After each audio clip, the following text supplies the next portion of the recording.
collaborative efforts by security agencies and other stakeholders to surmount.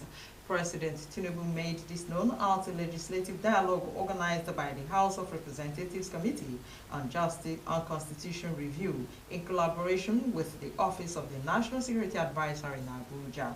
President Tinubu, who was represented by the Minister of Defense Abubakar Badaru, said the security dialogue was imperative owing to the evolving security challenges and the need to align the Constitution with present realities.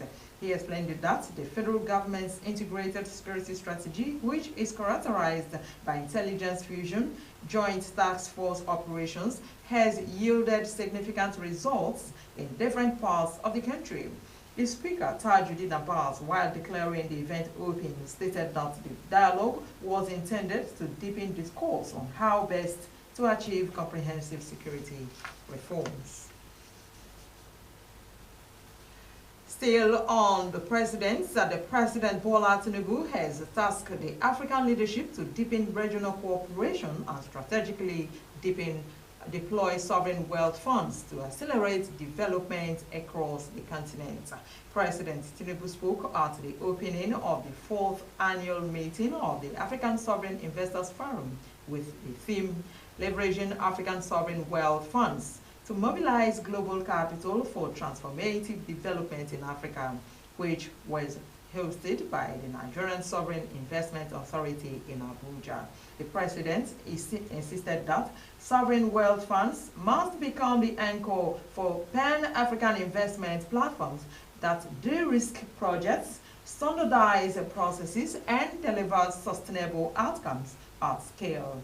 He stressed that the coordinated use of these national reserves remained essential for closing infrastructure gaps, enhancing climate resilience, and creating employment for the rapidly expanding youth population.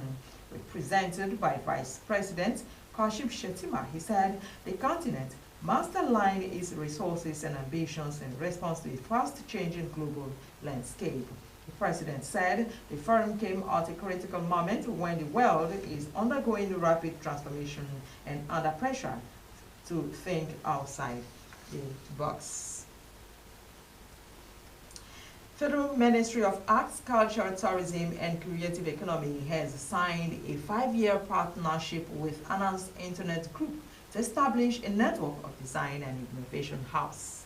Sailed through an MOU, the partnership kickstarts Anand's Center for Design with the first hub in Lagos this year. The initiative, the ministry said, aligns with President Bola Tinubu's renewed hope agenda and will drive diversification, jobs, and youth empowerment through fashion, leather, and digital storytelling value chains.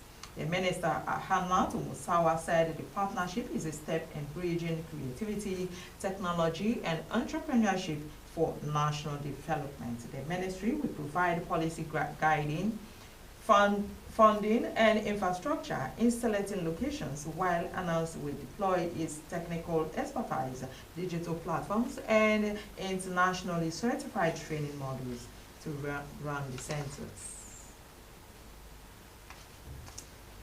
Now, efforts by the federal government to arraign the senator representing Kogi Central Senatorial District, Senator Natasha Akpoti-Uduaghan, over alleged cyberbullying failed due to the non-service of the charge on her by the prosecution. The Office of the Attorney General of the Federation, AGF, and the Minister of Justice had on May 22nd slammed a 6-count charge bordering on cyberbullying and defamation against Akpoti-Uduaghan, who has been suspended from the Senate for allegedly violating the Senate rules.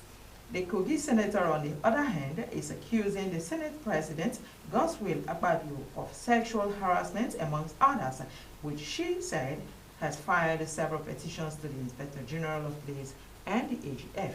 However, the AGF, acting on the petition of Akpabio, had filed 2 separate charges